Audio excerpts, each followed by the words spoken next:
Trataste bien a tu siervo, Señor, según tu palabra.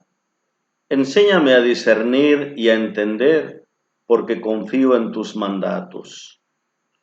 Antes de la humillación erraba, pero ahora cumplo tu instrucción. Tú que eres bueno y bienhechor, enséñame tus leyes. Unos soberbios me difaman con mentiras, pero yo guardo de corazón tus decretos. Como grasa se ha embotado su corazón, pero yo me deleito en tu voluntad. Me vino bien haber sido humillado, así aprendí tus órdenes. Es más valiosa la ley de tu boca que 1000 monedas de oro y plata. Queridos hermanos, Salmo 119, 65 al 72. Bienvenidos a este día 9 de nuestro mes de la Biblia. Tema: los libros deuterocanónicos.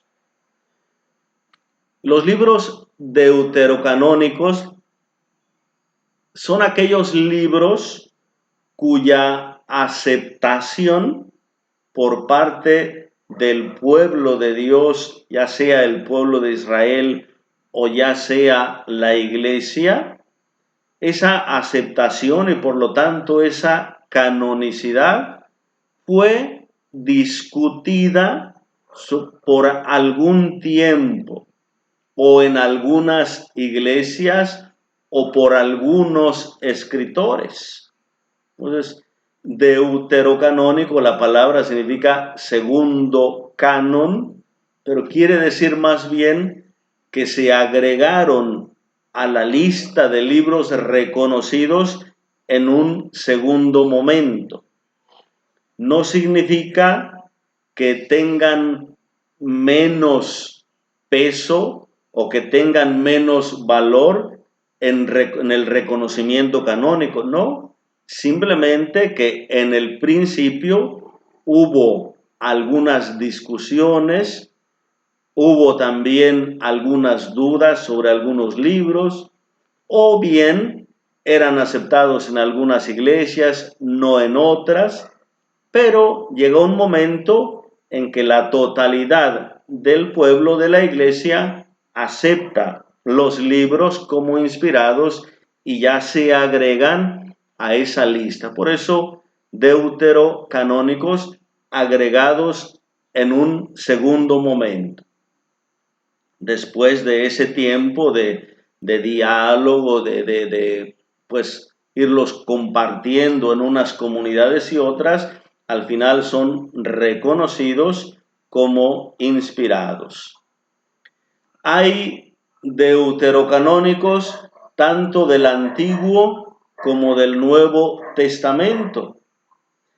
Libros completos deuterocanónicos del Antiguo Testamento: Tobías, Judith, Sabiduría, Eclesiástico o Sirácides, Baruch, incluyendo también lo que se conocía como la carta a Jeremías o la carta de Jeremías, que está en la Biblia nuestra católica en Baruch 6.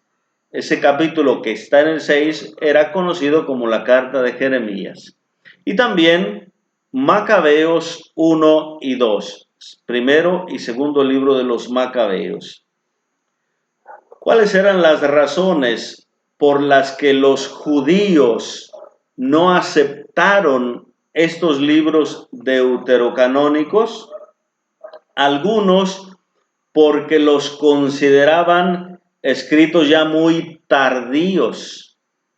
Por ejemplo, el libro de la Sabiduría, que se escribió casi entre 50 años antes de Cristo. Algunos pueden considerar que incluso hasta ya cercana a la época de Cristo. El Eclesiástico, unos 200 años o 180 años antes de Cristo. Algunos porque son escritos muy posteriores, otros porque había ciertas dudas en la lengua, por ejemplo, Tobías.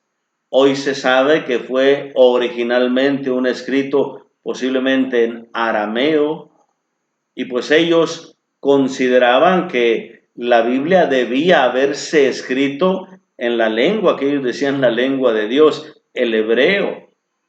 Además, estos libros fueron escritos por los judíos en Alejandría, no en Palestina, y por lo tanto muchos de ellos en griego. Ciertamente, por los descubrimientos actuales de las cuevas de Qumran, se conoce que algunos de estos libros deuterocanónicos originalmente fueron escritos en hebreo y después traducidos al griego, como el Eclesiástico. Fue escrito originalmente en hebreo y después traducido por el nieto del autor al griego. Pero en ese momento solo se conocían las copias griegas. Entonces también fue una razón por la que los judíos rechazaron estos libros. Los macabeos también, por ciertas doctrinas, enseñanzas de estos libros muy parecidas a las de los cristianos. Entonces, pues ellos querían también marcar de alguna manera esa distancia y pues ellos no aceptaron estos libros. En la Iglesia Católica hubo también un largo periodo de unos 200 años más de tratar de ver, algunos sí aceptan, otros no aceptan, algunos aceptan el canon corto, otros el largo, algunos por tratar de hacer el diálogo con los judíos, pero en la práctica se fue dando siempre la aceptación por este canon largo y aceptándose en todas las comunidades estos libros deuterocanónicos del Antiguo Testamento. Decíamos el día de ayer, en el tema anterior, los mismos cristianos hacían uso de estos libros deuterocanónicos y hay citas también de estos libros. Fragmentos del Antiguo Testamento. Hay fragmentos griegos en el libro de Daniel, por ejemplo en el capítulo 3, del 24 hasta el 90, aquellas oraciones. Por ejemplo también el capítulo 13 y 14 de Daniel, la historia de Susana, Bel y el dragón. Son textos que no están en la Biblia hebrea. Esa tiene el libro de Daniel, pero el capítulo 3 del 24 al 90 no lo tiene, y el capítulo 13 y 14 tampoco. Fragmentos griegos del libro de Esther, que los contiene, por ejemplo, la Biblia Vulgata, el capítulo 10, 14 y 10 del 16 al 24. Estos versículos no los tiene la Biblia hebrea. Entonces, libros completos y algunos fragmentos deuterocanónicos del Antiguo Testamento. También el Nuevo Testamento hay algunos deuterocanónicos, es decir, que hubo entre las iglesias cristianas alguna duda si eran aceptados o no. Algunos por su brevedad, como la segunda y tercera carta de Juan, algunos por las doctrinas un poco dudosas o las citas que tenían, por ejemplo, de libros apócrifos, como la carta de Judas, que hay una cita sobre libros apócrifos. Santiago, quizá porque consideraban que había ciertas dudas si era un escrito cristiano o no, o podría haber cierta contradicción con San Pablo.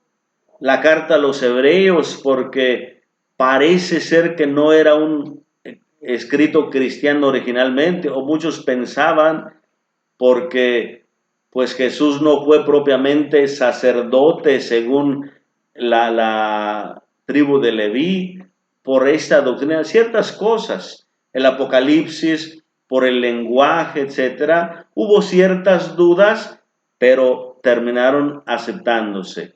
También son 7 libros del Nuevo Testamento: Hebreos, Santiago, Judas, Segunda de Pedro, Segunda y Tercera de Juan y el Apocalipsis. Y también algunos fragmentos, por ejemplo, los relatos de Marcos 16, del 9 al 20, son deuterocanónicos. En los manuscritos más antiguos, el Evangelio de Marcos terminaba en el capítulo 8. Y pues estos se agregaron posteriormente los versículos 9 al 20.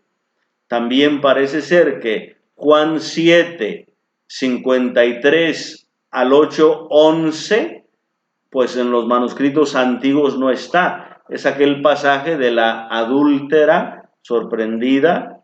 Entonces, también son pasajes que se consideran deuterocanónicos, o agregados posteriormente o aceptados posteriormente. Pero vuelvo a decir, no les quita ningún valor. Simplemente hubo sus dudas en sus momentos, pero lo importante es la canonicidad, que es la aceptación de la Iglesia Católica de estos libros como inspirados y por lo tanto como canónicos. Una aclaración: las iglesias protestantes, las iglesias no católicas, a estos libros que nosotros llamamos deuterocanónicos, ellos les consideran como apócrifos. Tengan cuidado cuando ustedes buscan alguna literatura en internet, y si ustedes, por ejemplo, buscan libros apócrifos, les puede aparecer Judith, les puede aparecer Macabeos, etcétera. Pues quiere decir que es un escrito no católico, un escrito protestante. Solamente tengan en cuenta, nosotros le llamamos deuterocanónicos, canónicos pero aceptados en un segundo momento. Las iglesias no católicas les llaman a estos libros apócrifos. Queridos hermanos, muchas gracias. Les esperamos el día de mañana. Que el Señor les bendiga. En el nombre del Padre, y del Hijo, y del Espíritu Santo. Amén.